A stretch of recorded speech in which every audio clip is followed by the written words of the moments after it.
Hello and welcome to Thoughts in the Green Room with your host, Jeff Mays. This week's topic, relationships. I've been thinking recently about what I do as an actor, and the bottom line on that is I tell story. I present a character, I move the character from point A to point B, and when that's said and done, the audience picks up and leaves the theater or the movie house, hopefully feeling fulfilled about the journey they've just observed, and that's what I've done for them. I've told the story and the journey of a character. I questioned that a little bit further and thought, what lies at the heart of that journey? And the answer for me is relationship. When I was thinking about the fact that no matter what story we tell, we're going from point A to point B, the reason why the character gets to point B is because of the relationships that are formed along the way.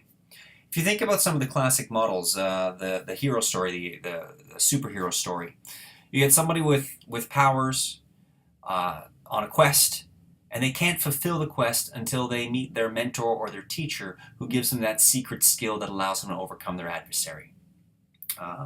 Think about classic romantic comedy. You have a guy and a girl who are meeting each other. We as an audience know that they're going to come together, and we're going to watch them go from point A to point B, single to together. But what we're really watching is the way that they develop the relationship, the conflict that will guaranteed ensue before they come back together, right? We're watching the growth of a relationship. It's not about the outcome. We know that already. It's about what happens to them and how that story is told via the relationship along the way. You watch Lord of the Rings, you know that they're going to win, but it's about how they get there. That relationship with each other, the trials and tribulations they overcome. To that point, I've been thinking about relationship in the real world and realizing that this fundamental truth about storytelling is a fundamental truth throughout the world and for everybody individually in their day-to-day life. How so?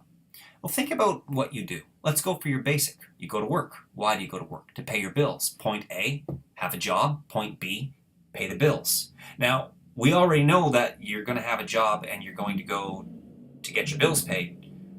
So that would be a boring story. The only reason you get your bills paid, though, is because of the relationships that happen in the middle of that.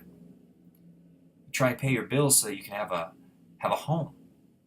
So that you can do what? So you can entertain, that you can have people over on Friday nights, that you can enjoy each other's company, and you continue to go point A to point B so you can have those parties. Maybe your home isn't a party place. Maybe your home is your inner sanctum. Nobody's ever been there. And that's a place where you go to have a relationship with yourself.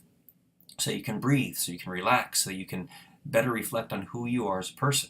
Point A, job. Point B, paid bills. Why do you do it?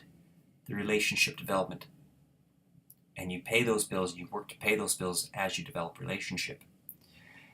I think in having that as a universal theme that applies to everybody, it brings me around to the challenge that I'd like to leave you, the viewer, with for this week. And that is a reflection on your relationships. Not arbitrarily. We're not talking about, Jane's in my life and John's in my life.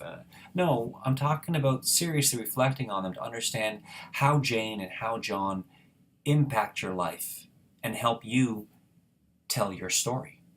What is it about them that is in your life? Why do you have them as partners to get through? And if you think about it that way, who is your mentor? Who is your romantic comedy love interest that you're destined to be with? I encourage you to think on that and see where it takes you. And with that, you have your thoughts from the Green Room with your host, Jeff Mays, and I will see you in a few weeks.